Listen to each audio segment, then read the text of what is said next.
أما بعد أعوذ بالله السميع العليم من الشيطان الرجيم بسم الله الرحمن الرحيم أفلا يعلم إذا بؤسر ما في القبور وحصل ما في الصدور إن ربهم بهم يومئذ لخبير صدق الله العظيم صدق رسوله النبي الكريم إن الله وملائكته يصلون على النبي يا أيها الذين آمنوا صلوا عليه وسلموا تسليما الصلاة والسلام عليكم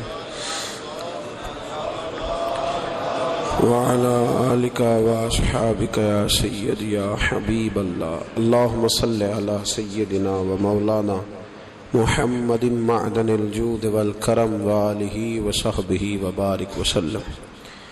تمام تعریفیں اللہ تعالیٰ جل مجدہ الکریم کے لیے، ہر قسم کے درود و سلام نبی مکرم سید عالم صلی اللہ علیہ وسلم کی ذات والا صفات کے لیے حمد و صلاۃ کے بعد اللہ تبارک و تعالیٰ نے قرآن مجید میں فرمایا افلا یعلم اذا بؤسر ما فی القبور، فرمایا کیا تو نہیں جانتا کہ جب وہ ساری چیزیں اٹھائی جائیں گی جو قبروں کے اندر موجود ہیں، وہ اٹھایا جائے گا، وہ باہر نکالا جائے گا جو قبروں میں ہے، وحصل ما فی الصدور، اور جو حقیقتیں تمہارے سینوں میں چھپی ہیں وہ کھول دی جائیں گی، جو راز تمہارے اندر دفن ہیں وہ سارے فاش کر دیے جائیں گے۔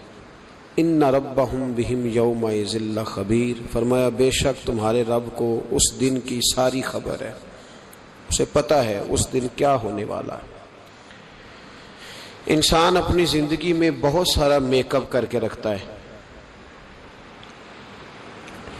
اپنے اوپر بہت سارے خول چڑھا کے رکھتا ہے، دولت کے، اقتدار کے، تعلیم کے، جھوٹ کے، ملمہ سازی کے۔ وہ جو بنا ہوتا ہے دراصل وہ ہوتا نہیں، اس کے لفظوں پہ، زبان پہ کچھ باتیں اور ہوتی ہیں اور سینوں کے اندر راز کچھ اور ہوتے ہیں۔ اللہ فرماتے ہیں وَحُصِّلَ مَا فِي الصُّدُورِ، میں وہ حقیقتیں باہر نکالوں گا جو تمہارے سینوں کے اندر چھپی ہوئی۔ راز کھلیں گے قیامت کے دن، راز کھلیں گے۔ راز دنیا میں بھی کھل جائے تو بندہ پریشان ہوتا ہے،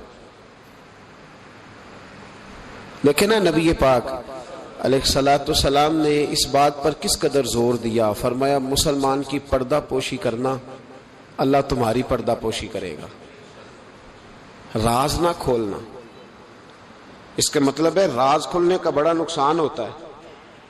کسی کا راز اگر تمہارے پاس ہے تو اس راز کو راز رکھنا، حضور نے جاسوسی سے منع کیا، فرمایا کسی کا تجسس نہ کر، ڈھونڈنا اس میں عیب کتنے ہیں۔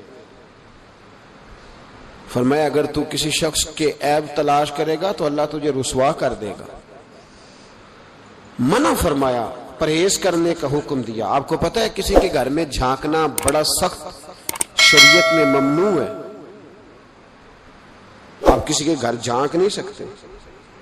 بزرگ فرماتے ہیں اگر کسی نے کسی کے گھر جھانکا تو سامنے والے کو اجازت ہے کہ وہ نوکیلی چیز لے کے اس کی آنکھیں نکال دے۔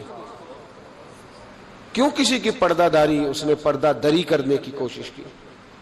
جو چھپی ہوئی چیزیں ہیں انہیں چھپا رہنا چاہیے، یہی بہتر ہے کہ پردوں میں وہ پردہ پوش رہے، اگر وہ پردہ اٹھا دے تو پھر کسے ہوش رہے۔ جو چیزیں جہاں ہیں انہیں ٹٹولنے کی کوشش نہ۔ ہمیں بڑا شوق ہے جاسوسی کا، ہمارے ملک میں جب سے سوشل میڈیا آیا ہے تب سے تو ہر چیز وائرل ہونے لگ گئی ہے نا۔ اب تو فٹافٹ جو بھائی چھوڑ دیں تھوڑی دیر کے لیے، ایسی خبریں بھی میدان میں لائی جاتی ہیں جن خبروں کا کوئی وجود سرے سے ہے ہی نہیں۔ کیا ہم نے حساب نہیں دینا اللہ کی بارگاہ میں؟ وہ بات، وہ خبر جس کا پوری طرح کوئی وجود ہی نہیں۔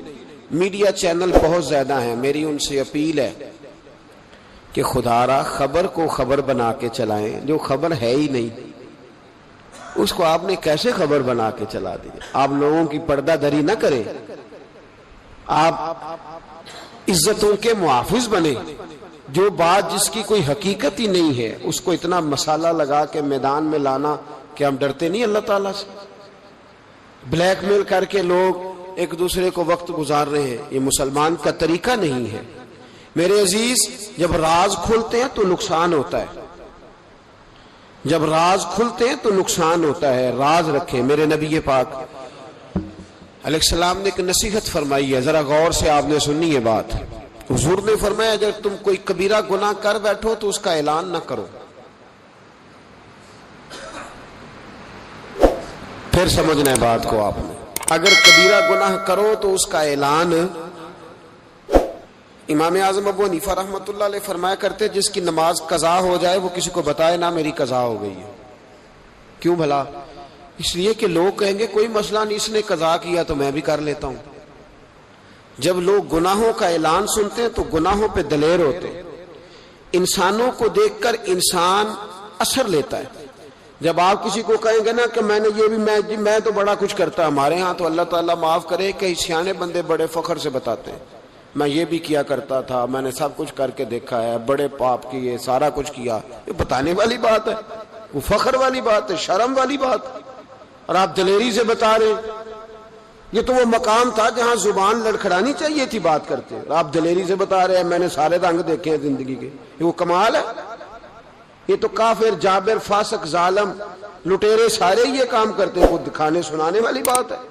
تو نبی پاک صلی اللہ علیہ وسلم نے منع فرمایا اس کی توبہ کرنی چاہیے, اس کا اعلان نہیں کرنا چاہیے, اس سے معافی مانگنی چاہیے, اس کا اعلان کرتے پھرتے. تو راز ہے سینوں میں, عیب ہیں لوگوں کے چھپے ہوئے. دنیا میں بھی اگر عیب کھل جائے نا, دنیا میں بھی تو بڑی مشکل بن. میرے پاس ایک بچہ آیا, کچھ لوگوں کا درد انسان کو درد مند کر دیتا ہے. MBA اس بچے کی تعلیم, بڑا قابل نوجوان, اور لب و لہجے میں بڑی شائستگی, گفتگو میں بڑا دھیما پن. لگتا ہے کہ تعلیم نے اثر دکھایا ہے, لفظوں کے گورکھ دھندے میں نہیں رہا, اس نے کچھ سیکھا بھی ہے کتابوں سے.